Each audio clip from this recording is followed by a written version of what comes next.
Charlotte, how have you been? Well, that might take a while. We haven't spoken in a year. I want to know how much you two are actually like siblings in real life because what comes across on film has me thinking y'all related. That's very nice. Thank you for that. I will say that for me, the first day we worked together, because we had met each other before, but not really, like in passing. And the first day on set, she made me laugh so hard, and she's one of the greatest actresses out there. But to know that she was that funny and that much fun, we were just having such a good time on the first day. And I think we were only just exiting like a sewer or something. And I thought, this is going to go great, because if she's this funny, then all that sort of banter will work really well. And that first day did it for me. Thank you. It's true. Well, I'd say John's a lot He's just friendlier to me. He's a lot friendlier to me in real life than he is as my brother in the movie. That's true. Less trying to sabotage my career than he is in the movie. Really doesn't have a lot of respect for me as my brother, but in life is very respectful, very kind, very friendly, extremely professional, talented, funny, just a dream to work with. Wow, and brother, I don't think she would say any of those things about Luke. What you're telling me is probably the noogie quotient on set is very low. You two are just like thick as thieves. Okay. Now, this movie made me think about all of the adventures that I've had in my personal life, such as, maybe an Airbnb door in Rome was locked and maybe we had to pick it.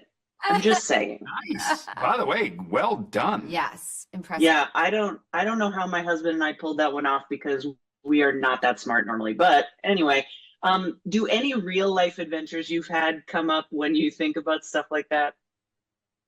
Oh yeah. Go. For sure.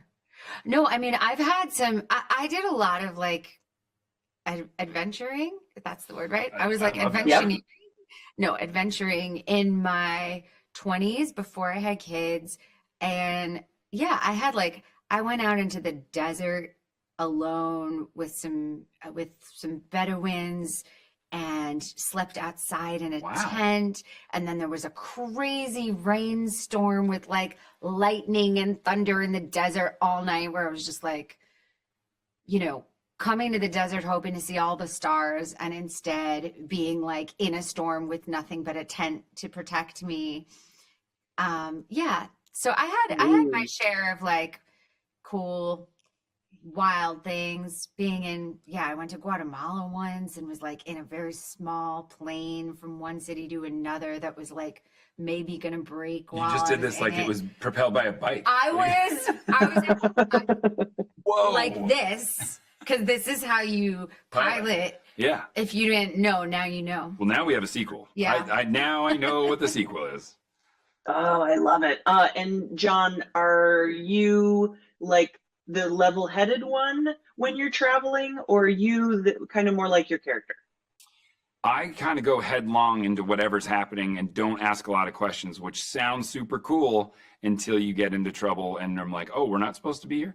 I love that part of adventuring. For me, it's funny, I was just teaching it to my kids, is not teaching, but telling them about it, is that when I go to a city, I love seeing all the sights, but my favorite thing to do is just walk around and get lost. And I think getting lost in life has been the best thing I could do, because you meet the most amazing people, you go off the grid, you start seeing things that maybe aren't on all the websites and therefore are really special to you and unique to you. And that's my favorite. Wade into sharks. I wade into sharks. Yeah, we were telling these adventure stories the other day. It's true. Thank you both very much. And now I'm going to get lost in the literal senses and get out of this room. So. Okay. Thank you.